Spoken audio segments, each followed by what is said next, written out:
Hi, I wanted to schedule an appointment for my cat, but also before I do that, I wanted to ask, how do you guys do testing for like vomiting? He's not acute right now, but he's been vomiting like almost every day for a week.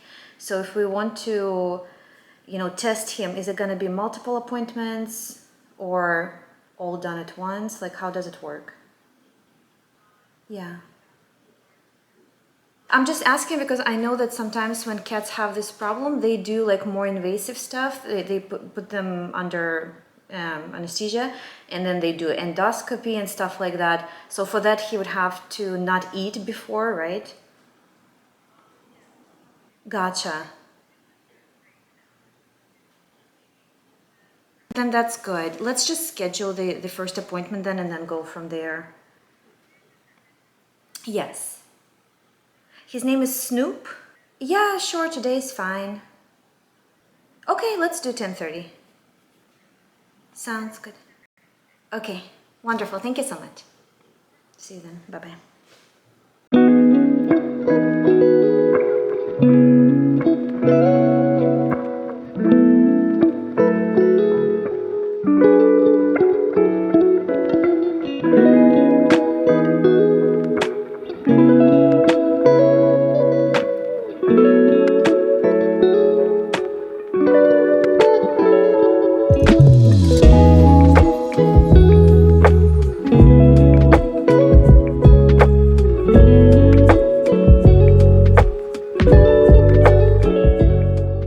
Good morning, guys. Today, my main task is to take my cat to the vet.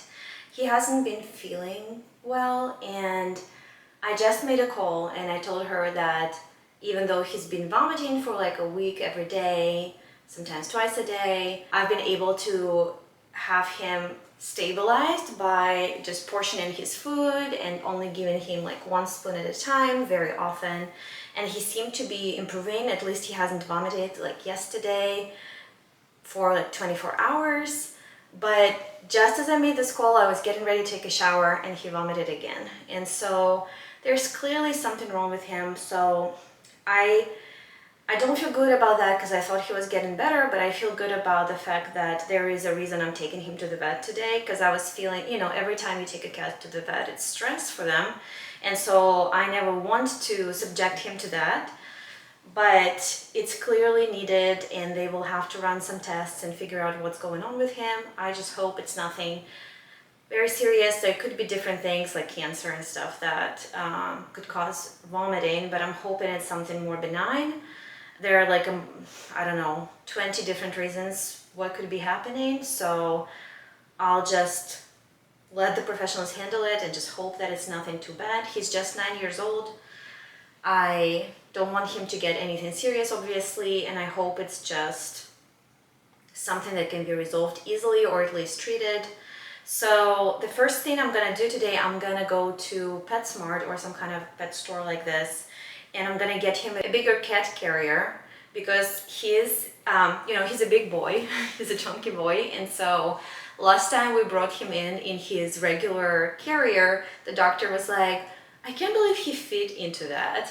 And I felt like that was a subtle message of please buy him a bigger cat carrier because it is tight for him. And we had him since he was a kitten, so back in the day this size was fine, but right now it's not. And so I'm probably gonna get him either like a bigger cat carrier or maybe even a dog carrier, and we're just gonna use that. So I'm gonna get ready, then I'm gonna go check what time PetSmart or like pet store open, and hopefully they open before his appointment. His appointment is at 10:30 today, so maybe 9 or 9:30. If they open at that time, I'll be able to get him a bigger one and then come back home, grab him, and then take him to the vet. So that's going to be the first task, a very unpleasant one, but the one that needs to be done.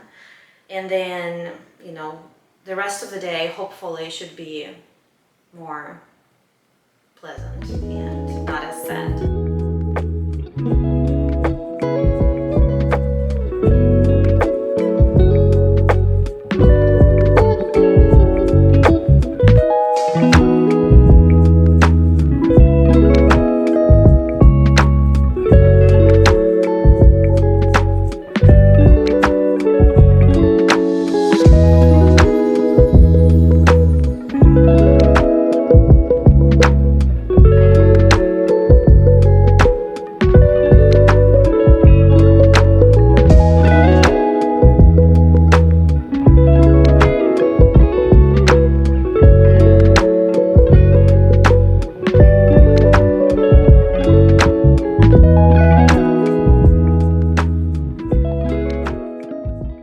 Okay, now I know why the doctor made this comment, because my God, I guess we were transporting him in the carrier for kittens all this time, because that is the size for his current weight.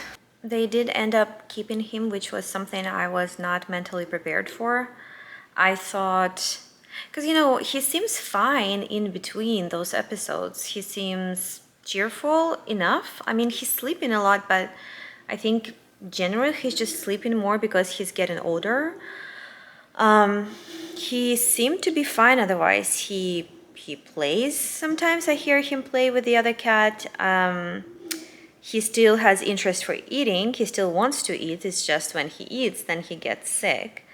But they said they want to do a whole bunch of things. They want to do blood tests. They want to do ultrasound, X-ray, and give him an IV drip with like preventative kind of stuff, just to get him to a good place while they're getting a diagnosis.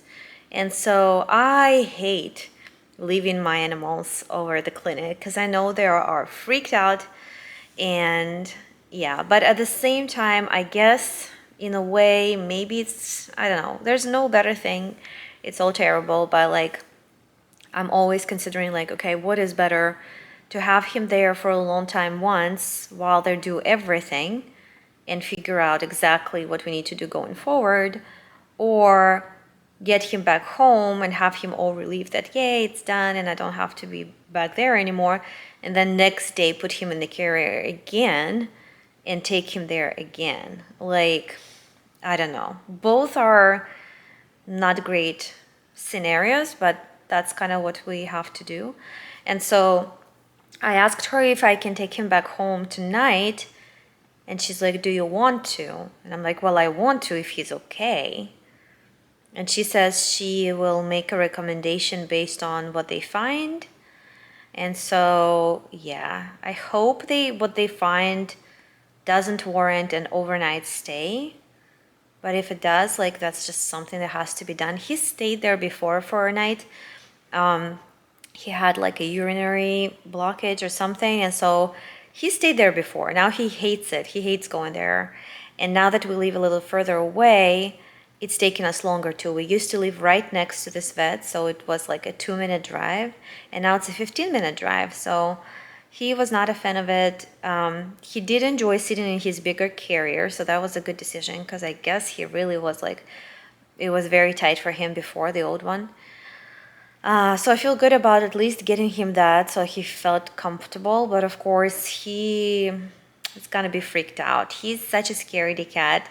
He's a big bad wolf when he's at home and he's chasing the other cat. But when it comes to him and his safety, like when people come to the house who are strangers, especially men, and when he needs to go to the doctor, he's the biggest coward when it comes to that.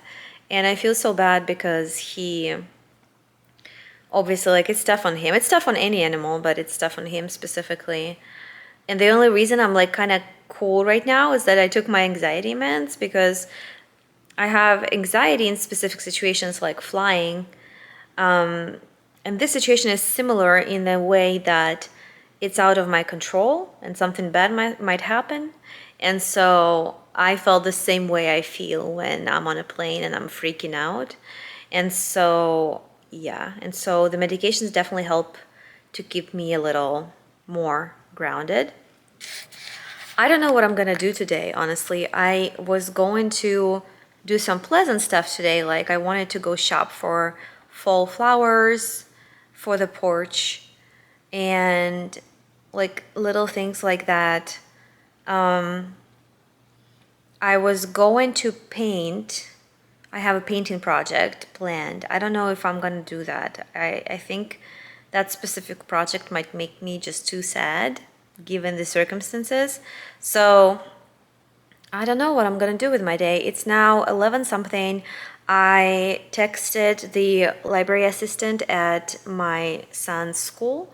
I asked if they will need help today shelving. If they do, I'm gonna go over there and help them shelve. And And I think the rest of the things, I think I'll just be doing things around the house just to keep myself busy. This is not how I wanted to spend my day, but at the same time, like, he clearly needed help. You know, it needs to be done. Like, I know even with people, some people really avoid going to the doctor because they don't want to hear a bad diagnosis. But for me, I just know that being in the dark about what's going on, to me, is the most terrible thing. Like, even if it's a terrible diagnosis like cancer, once you know it's there, you can do something about it, at least try, right? But if you don't know, then that's the real problem, because it could be that, or it could be benign, you know, and it could be something like that's an easy fix. I don't know. I don't love it that he's only 9 and already facing something, but we don't know yet what it is, and I will update you guys when I know more about it. But otherwise, I'm just gonna go through the rest of my day and just film what I can today. They just called me with an update that they need to sedate him to put the IV in because he's big and he's not happy about all of this, and they're having trouble like wrangling him, which sucks. I hate to imagine that. So she said she would update me later with that. So yeah.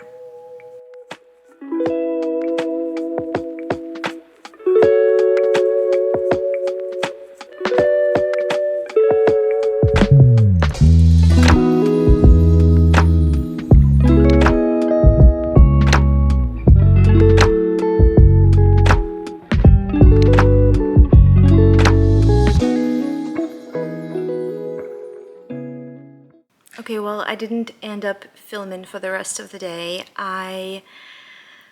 Here's the thing I've been doing recently. I've been filming my Tuesdays, and then on Wednesday I edit and upload that. And I've decided that before that I tried to film on the days when I had something to tell you guys about my writing or reading, or I had a painting project that I was working on. But recently I thought, for the consistency's sake, I would rather just film my Tuesday, whatever that Tuesday might be, and post that for you guys. So yesterday ended up being that kind of a Tuesday that was all about my cat. And after I told you that I would just be doing things around the house, I didn't do a single thing around the house. I was just stressed out of my mind, and I was basically trying to distract myself by watching a bunch of YouTube videos. I recently am on a K-pop Demon Hunters wave, and so I've been watching all of these videos where music producers, singers or vocal coaches, editors talk about the movie and their reaction to the songs and stuff like that. I was watching for a couple of hours that I had before I had to do school pickup. After school pickup, I went, took my son to extracurriculars, and then afterwards I came back home and I started editing the video. And I also got a call from the doctor who said that they did not find anything so far. Everything seems fine. His blood work is fine. The x-ray, the ultrasound were fine. At the same time, he was extremely combative, and he was biting them and just like, you know, fighting for his life. And so they had to sedate him to even like put the IV in. And basically she said, I think this could be just something like gastritis, but to rule out other things, you guys might want to do an endoscopy. So that is what we're going to be doing on Friday. So last night they kept him on fluids for a bit, and they told us to come pick him up at 6:30 p.m. And my God, the sounds he made, and she gave me heads up. She's like, that's gonna sound bad when we like prep him to go home. The sounds he made, I've never ever in my life heard him make the sounds ever. And when they took him out, he was growling, he was hissing. He never does that, never ever. So he was like foaming at the mouth. He was so distraught. He didn't even recognize me right away. When I was like talking to him, I thought like the sound of my voice is gonna calm him down right away. No, he kept on growling for a little bit, as long as we were in the clinic, actually. And even when I took him out, like taking him to the car, only in the car, he started to figure out, like, okay, this sounds familiar and safe, and it, it smells like home and like us. It was so terrible, and basically, it turns out it's for nothing at this point, because nothing they found gives us any help. And so we scheduled this procedure, the endoscopy, that hopefully is going to clear things up. I asked her, what is the latest time I can drop him off on Friday? Because I want him to spend as little time in the clinic as possible. And she told me when. And so the biggest part that sucks is that he cannot eat before the procedure. So he won't be able to eat for 14 hours at home before we drop him off. So that is not great, but at least he's home with us now. I'm so glad I took him home. Even at home, he was like very upset at first and just pacing around and smelling everything. He actually went back into his cat carrier like 3 or 5 times. I think it's because it's like a glitch, because at the clinic, the carrier was the safest place. And so even though he was home and he should hate the carrier and not want to approach it whatsoever, it kind of glitches and he's like, oh, this is the safe spot. Or I don't know why, but he would just willingly go in and just stay there for a little bit. Poor guy. And so I hope they don't find anything on Friday. I'll tell you next week, but we'll do this procedure. I don't like the idea of it because it's general anesthesia and stuff, but they say it's, I read about it on the internet, and they say that it's relatively safe. His heart seems to be fine, so they're not worried about him doing the, going under. And I guess it's better be safe than sorry and see if there's anything there. But otherwise, she would put him on a medication that's basically like anti-nausea.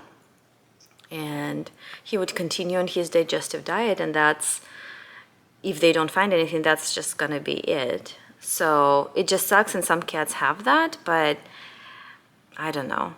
It was always a little bit of a problem, but never to this degree. So my husband thinks it's something's going on. So we'll find out. But for now, he's home. He's gonna be with us for the next 2 days. I'm gonna hate myself on Friday for subjecting him to go in there again. He's gonna be so distraught and like, why are you guys doing this to me again? I feel like he's gonna lose trust in us in a way, but at the same time, there's just something that we have to do, I guess. I don't know. Growing up in Russia, I had 3 cats. We almost never took them to the vet. It wasn't something that maybe we were not aware that we were supposed to, or maybe we didn't have the money to do that. I don't know why, but we really only took them in when they really had a problem. And I guess it's just about the genetics in a way, because the cats were, most of the cats were fine till old age, even though they didn't have regular procedures. So out of the 3 cats, 1 died when she was 13. She developed a disease that I'm sure would have been caught if we did yearly checkups and blood work and stuff. So her life could have been extended, I'm sure, if we did get proper doctor care. But the other 2 cats, 1 just died this December. She was 22. And here, of course, she went to the doctor, and she was here the last 5 years of her life. But before that, there was barely any medical attention to her, and she did just fine, just through the power of her genetics. And then the other cat, he died at 19. So also a very, very good lifespan, despite not really getting much medical attention until later in life. So I don't know. There's part of it is just genetic lottery, and part of it is medical attention. I just know that all the vets are recommending yearly checkups, and of course, you go to them when there is a problem. So even though he hates it, I feel like we have to do it. And if there is something starting now when he's 9, we better catch it now if we can, and not later. So yeah, that was our day. Sorry it wasn't more exciting or happier to share with you, but I will get back to you next Tuesday. I will give you a short update. I'm hoping I'll have a day that's a little more bright next Tuesday. We'll see.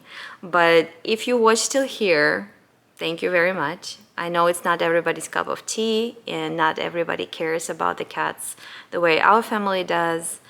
But for us, it's like family members. So it's the same if a family vlogger was telling you about their child being sick. Like, that's how we feel about that. Anyways, thank you guys so much for watching, and subscribe and like if you like this video, and I will see you in my next one. Bye.